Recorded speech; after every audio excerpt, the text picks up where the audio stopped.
ദൈവത്തിൻ്റെ നിത്യതയും മനുഷ്യൻ്റെ നിത്യതയും തമ്മിൽ വ്യത്യാസം വല്ലതും ഉണ്ടോ? അതാണ് ഇന്ന് നാം ചിന്തിക്കുന്നത്. ദൈവത്തിൻ്റെ നിത്യത, അതിന് ഭൂതവും ഭാവിയും ഇല്ല. വർത്തമാനകാലത്തിൻ്റെ ഒരു നിമിഷം, ആ നിമിഷം ആണ് ദൈവത്തെ സംബന്ധിച്ചിടത്തോളം നിത്യത. മനുഷ്യൻ്റെ നിത്യത അത് കാലത്തിൽ ആരംഭിച്ച് കാലമില്ലാത്ത അവസ്ഥയിലേക്ക്, അഥവാ ദൈവത്തിൻ്റെ വർത്തമാനകാലത്തിലേക്ക്, നിത്യതയിലേക്ക് പ്രവേശിക്കും. അതാ തമ്മിലുള്ള വ്യത്യാസം. ദൈവം ഈ പ്രപഞ്ചത്തെ സൃഷ്ടിച്ചപ്പോൾ അതിൻ്റെ കൂടെ സമയവും സൃഷ്ടിച്ചു. സമയവും പ്രപഞ്ചവും സമയത്തിലാണ് എന്ന് പറയേണ്ടിയിരിക്കുന്നു.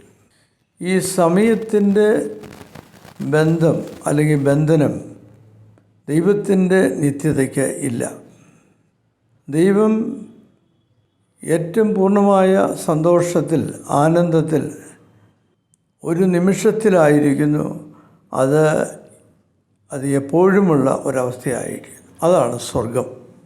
മനുഷ്യൻ ഈ അവസ്ഥയിലേക്ക് ദൈവത്തോട് പങ്കുചേരാനാണ് ആഗ്രഹിക്കുന്നത്. അതാണ് അവൻ്റെ യഥാർത്ഥമായ സ്വപ്നം.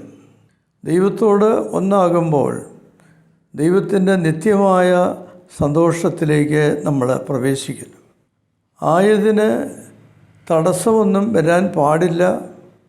ആയതിന് നമ്മുടെ അധർമ്മങ്ങൾ, പാപങ്ങൾ, അതുപോലെ നമ്മുടെ എല്ലാവിധത്തിലുള്ള പോരാഴികകൾ, അതെല്ലാം നോമ്പുകാലം കൊണ്ട് ഉന്മൂലനം ചെയ്യപ്പെടേണ്ടിയിരിക്കുന്നു. നമ്മൾ ഭൂതകാലത്തിലേക്കും ഭാവി കാലത്തിലേക്കും നടുന്നവരാണ്. പഴയ കാര്യങ്ങളിലേക്ക് നമ്മൾ ആത്മപരിശോധന ചെയ്യേണ്ടിയിരിക്കുന്നു. നമ്മുടെ കുറവുകളും കുറ്റങ്ങളും പാപങ്ങളും കണ്ടുപിടിക്കേണ്ടിയിരിക്കുന്നു. അത് നോമ്പുകാലത്തിൻ്റെ ഒരു വശമാണ്. അതേസമയത്തേക്ക് നമ്മൾ ഭാവിയിലേക്ക് എങ്ങോട്ട് വളരണം, നമ്മൾ ലക്ഷ്യം വയ്ക്കുന്നത് എന്താണ്, അത് രണ്ടും പൊരുത്തപ്പെട്ട് മനുഷ്യൻ തൻ്റെ ജീവിതത്തിൽ സമന്വയിക്കുന്നുണ്ട്. അത് സമന്വയിക്കുന്നത് ഏറ്റവും കൂടുതലായിട്ട് നമ്മുടെ നോമ്പുകാലത്ത് തന്നെയാണ്. നോമ്പുകാലത്ത് നമ്മൾ നമ്മുടെ ജീവിതത്തെ പരിശോധിക്കുന്നു.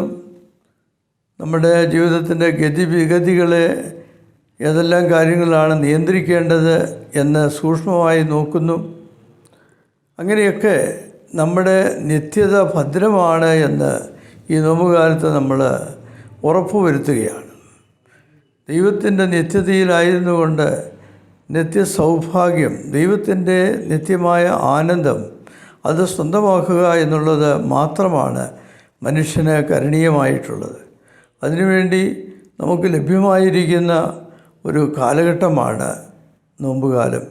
അത് ഫലപ്രദമായി അനുഭവിച്ചുകൊണ്ട് ദൈവത്തിൻ്റെ നിത്യതയിലേക്ക്, നിത്യമായ വിശ്രമത്തിലേക്ക്, നിത്യമായ ആനന്ദത്തിലേക്ക് പ്രവേശിക്കുവാനായി നമുക്ക് പരിശ്രമിക്കാം.